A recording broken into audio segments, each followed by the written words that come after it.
Hello, just imagine this scenario for a moment.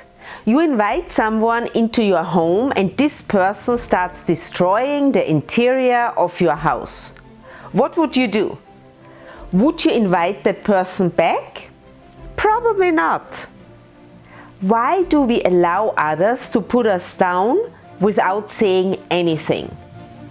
Here are 3 tips that you can consider. Number 1, learn to spot toxic people at work. There is no point in arguing with a toxic manager because they might feel better about themselves by belittling you. A toxic work environment will make you sick. Maybe this is a sign to find a workplace that appreciates you and the skills you bring to your job. Write down what's important to you at work and find another job. Number 2, acceptance is allowance. If you accept someone's aggressive behavior towards you, you actually allow them to treat you this way.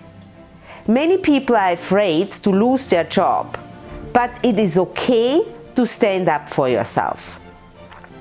Nobody comes to work to be yelled at, and assertiveness is a skill that can be learned. You can say, "I don't appreciate how you speak to me right now." Number 3, expect respect. The highest form of respecting yourself is to expect respect from the people around you. If people don't respect you for what you bring to the table, or don't give you the opportunity to learn and to improve, it is up to you to make a change.